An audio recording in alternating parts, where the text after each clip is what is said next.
Assalamualaikum warahmatullahi wabarakatuh.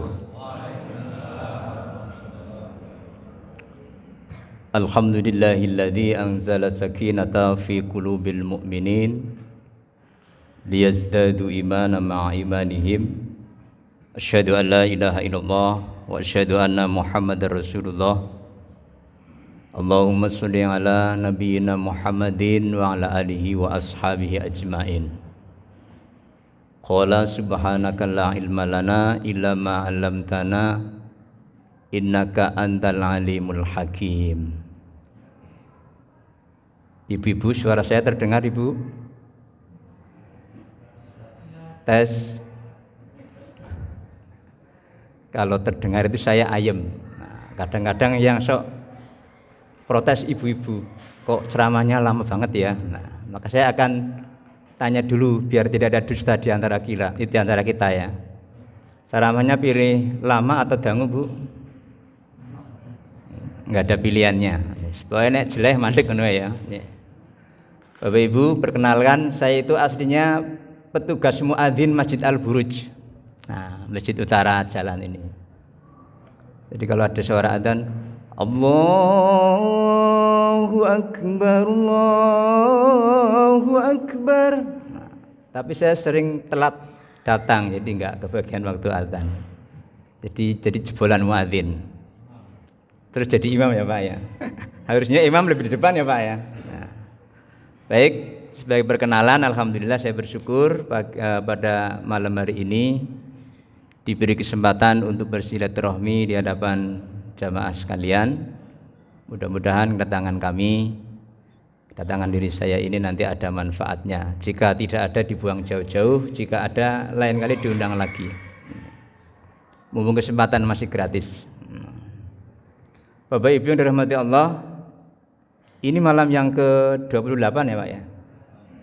28. Insya Allah masih ada kesempatan yang belum iktikaf, bisa iktikaf. Hanya saja iktikaf itu tidak harus malam hari Bapak Ibu, siang hari pun boleh iktikaf. Nah, cuma kalau siang banyak yang kerja ya Pak ya. Nah, makanya Rasulullah mengajarkan di 10 terakhir itu Rasulullah jarang pulang ke rumah. Sampai ada suatu kisah menyampaikan saking betahnya di masjid, Rasulullah suatu saat rambutnya acak-acakan, kurang lebih seperti ini. Lalu beliau mengeluarkan kepala dari jendela masjid, lalu manggil istrinya, tolong istriku disisiri kepalaku. Nah, itu begitu sayangnya dengan 10 hari terakhir Rasulullah iktikaf. Nah, jadi siang dan malam iktikaf. Hanya kita masih terbatas yang mengamalkannya, sehingga jika ada yang mengamalkan ya jangan dilokke toh. Yang belum kita doakan mudah-mudahan suatu saat bisa mengamalkan. Ini yang ada itu ya di Masjid Syuhada ada 10 hari terakhir dengan tarif dan biaya yang sudah ditentukan. Karena nanti buka sampai sahur sampai buang air kecil dijamin Pak.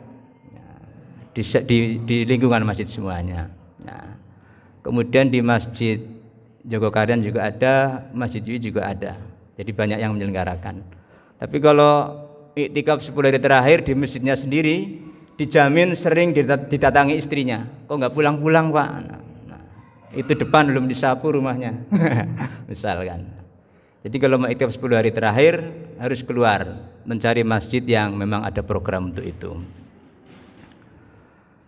Dalam kesempatan baik ini saya ingin menyampaikan sebuah kisah saja. Semoga nanti bisa bermanfaat.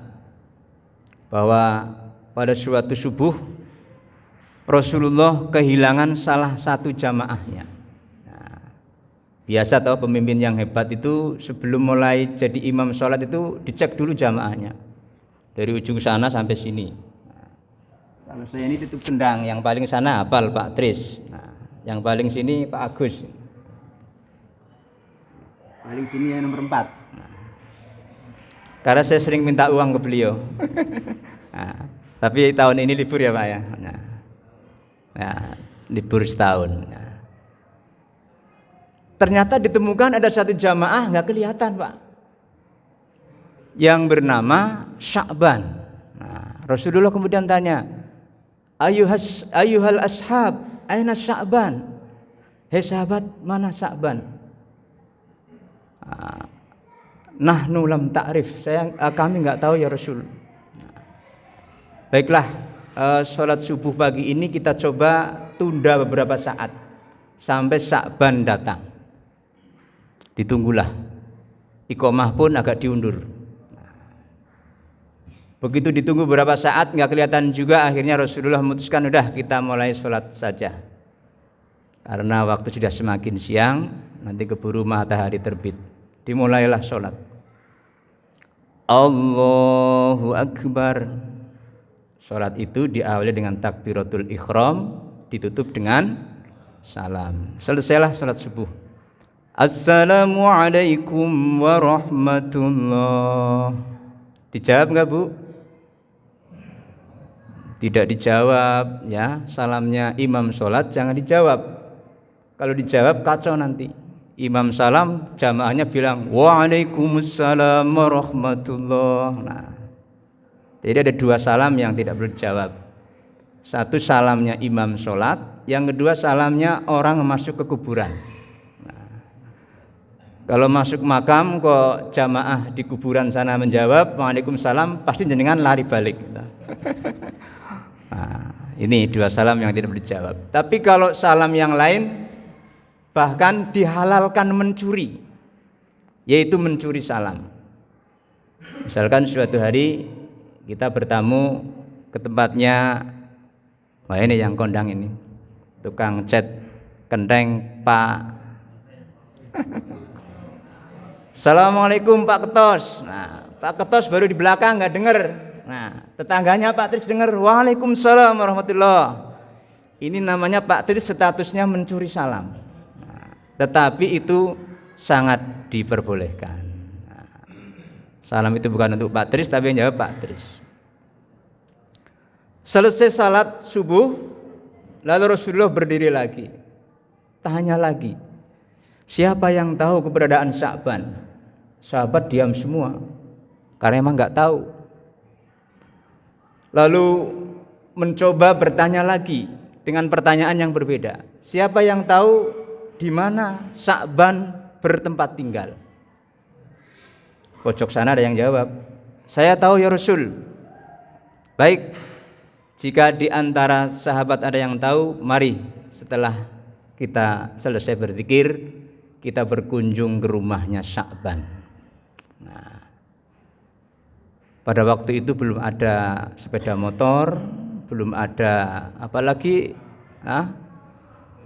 belum ada apa-apa. Alat yang paling utama betul kata Pak Anies, tapi nggak kampanye saya ya. Alat transport yang utama adalah kaki. Nah, kalau orang tidak punya kaki dah repot. Nah, meskipun punya mobil baru-baru, kakinya bermasalah, repot. Zaman Rasul tidak ada alat transportasi kecuali unta dan kuda. Dan saat itu Rasul dan sahabat memilih jalan kaki. Dipandulah Rasul oleh sahabat yang tahu di mana Sya'ban bertempat tinggal. Berjalan kaki 1 jam, 2 jam, belum sampai Bapak-bapak. Baru 3 jam kemudian tampak rumah di mana sahabat Sya'ban tinggal. Ketemulah rumahnya Sya'ban. Lalu Rasulullah mengetuk pintu. Assalamualaikum. Terjawab suara wanita cantik dari balik pintu rumah itu. Waalaikumsalam. Man anta? Ana Rasulullah. Nah, terus keluar wanita ini. Ditemuilah Rasulullah dan sahabatnya. Lalu Rasulullah menyampaikan maksud tujuan, di antaranya adalah silaturahmi, yang kedua ingin tahu info pasti kenapa Sya'ban subuh tadi tidak ke masjid. Padahal Sya'ban itu adalah salah satu sahabat yang sangat rajin ke masjid, sampai-sampai sebelum azan beliau sudah ada. Dan tempatnya selalu milih seperti Pak Tris, soft terdepan paling kanan. Nah, itu soft paling bebas Pak. Nah, kalau di sini masih agak terganggu ya. Ini apalagi ada layar ini. Ini nanti masuk YouTube Mas. Wes sok kondang aku nih. Yang sini juga terganggu. Yang paling free paling depan kanan. Sya'ban selalu di sana. Maka Rasulullah hafal ketika kelihatan. Lalu terjadilah perbincangan antara istri Sya'ban dengan Rasulullah dan para sahabat. Lalu sang istri Sya'ban almarhum belum, masih rahasia. Sama istri Sya'ban disampaikan begini Rasul, silaturahmi Rasul dan para sahabat kami terima. Perihal info keberadaan Sya'ban, mohon maaf, Sya'ban telah pulang ke rahmatullah. Inna lillahi wa inna ilaihi raji'un. Inilah respon Rasulullah. Sekali saja enggak jamaahnya ketahuan dan langsung dicek. Kalau kita kan enggak nunggu 3 hari. Nah, 3 hari belum tengok ya Pak ya. Terus nanti itu sakitnya di rumah atau di rumah sakit? Di rumah Pak, di rumah ya udah biarin sampai ke rumah sakit dulu. Nah, enggak, sebaiknya emang ya kalau ada sahabat yang enggak ada cepat-cepat dikaruhkan ya, cepat-cepat dicarikan info kenapa tidak datang. Nah ini baru sekali datang sahabat Sya'ban meninggal dunia. Inna lillahi wa inna ilaihi raji'un. Kemudian sang istri menceritakan, ya Rasul, meskipun suami saya telah tiada meninggal dunia, ada hal yang ingin kami konfirmasikan. Ya, ada apa memangnya? Begini ya Rasul, suami saya tadi saat sakaratul maut meninggalkan 3 kalimat. 3 begini apa begini Pak? Wong ini manut aku loh, aku pengen tahu loh Pak, manut. Ada 3. Yang pertama, sahabat Sya'ban bilang, waduh, kenapa tidak lebih jauh?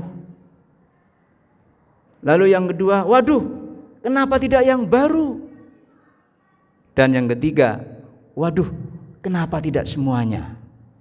Nah, ya karena Rasul itu pandai ya, punya sifat fatonah, lalu dijelaskan, wahai istri Sya'ban, 3 kalimat itu ada maksud yang sangat berhikmah. Yang pertama, kenapa suamimu bilang, waduh, kenapa tidak lebih jauh? Suamimu diperlihatkan oleh Allah Subhanahu wa taala pahala betapa besar orang berjalan menuju ke masjid. Kata Rasul, kaki kanan menambah pahala, kaki kiri menghapus dosa. Semakin jauh semakin mulia dan semakin banyak pahalanya. Maka pada saat ini saya umumkan, Bapak Ibu yang rumahnya dekat di masjid segera dijual saja. Agar perjalanannya ke masjid lebih jauh. Nah, tapi enggak usah. Nah, ini. Padahal sudah 3 jam perjalanan kaki Pak menuju ke masjid. Dan beliau sahabat Sya'ban rajin betul ke masjid. Itu aja masih menyesal. Apalagi seperti saya. Nah, seperti saya pasti menyesal. Lalu ungkapan yang kedua, waduh, kenapa tidak yang baru? Nah, suatu subuh, sahabat Sya'ban merasa sangat dingin Bapak.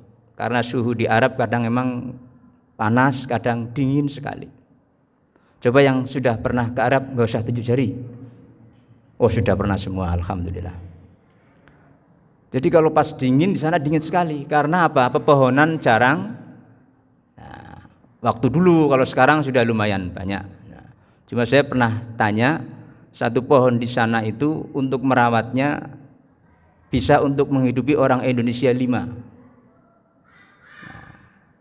jadi orang di Indonesia mungkin ya paling yang makannya sekali makan 5.000 di angkringan paling ya. Ada 5. Dibawa ke Arab itu untuk membiayai agar pohon itu bisa hidup. Nah, karena apa? Karena ada jaringan air biar bisa hidup di sana. Kalau di sini kan tongkat dan apa Pak? Ditancapke iso tukul, iso metu telone. Nah, kalau di sana nggak bisa, harus diairi. Sampai di mana tadi ceritanya? Sahabat Sa'ban mau ke masjid pagi hari kedinginan, lalu pakai baju double seperti saya ini. Nah, pakai baju double, pakailah yang pertama pakai yang baru, taruh di dalam. Lalu yang lama taruh di luar. Pada saat ia jalan menuju ke masjid, ia menemukan seorang laki-laki menggigil kedinginan. Dengan sikap empati ia, dilepaslah baju yang luar kemudian dipakaikan. Dan alhamdulillah walhasil sahabat yang menggigil kedinginan itu bisa terobati sehingga tidak dingin lagi. Menolong orang yang kesakitan kemudian ia menjadi sehat kembali, pahalanya luar biasa. Pada saat Sya'ban sakaratul maut, Allah tunjukkan pahalanya. Ia menyesal, ini aja saya ngasih baju yang lama, coba kalau yang baru, pasti pahalanya lebih hebat lagi. Lalu ungkapan yang ketiga, waduh, kenapa tidak semuanya? Pada suatu pagi, seperti kita kalau pagi ngopi. Nah, ngopi ada camilannya. Kalau di Arab camilannya roti pendung, Pak. Roti pendung itu besarnya segini. Memang fungsinya untuk mendung paling ya. Saat kondisi seperti itu ada seorang pengemis datang. Hei Sa'ban, saya dikasih kuenya, saya udah 3 hari tidak makan dan minum. Masa gitu Pak. Lalu si Sa'ban merasa juga masih butuh, rotinya kemudian diparo. Baiklah pengemis, ini rotinya saya bagi 2 ya, separuh untuk kamu, separuh untuk saya, mari kita minum bersama. Mut'aimul ji'an, orang yang memberi makan kepada orang yang kelaparan, itu salah satu golongan orang yang dirindukan oleh surga. Pada saat Sya'ban sakaratul maut dipertunjukkan betapa pahala ketika mengasih makan orang kelaparan itu. Luar biasa besar sekali. Dari kisah ini kita simpulkan Bapak Ibu semuanya, marilah kita tingkatkan semangat kita ke masjid. Yang kedua, mari kita tumbuhkan rasa empati, peduli terhadap sesama. Lalu yang ketiga, marilah kita tingkatkan sedekah kita. Mudah-mudahan nilai-nilai kebaikan yang ada pada Sya'ban juga dimudahkan oleh Allah ada di kita semuanya. Amin amin ya rabbal alamin. Kupat lepet kecemplung santen, sedaya lepat nyuwun ngapunten. Jujur wae tar wae cepet apa alon-alon. Oh, podo rata-rata berarti. Baik, terima kasih. Assalamualaikum warahmatullahi wabarakatuh.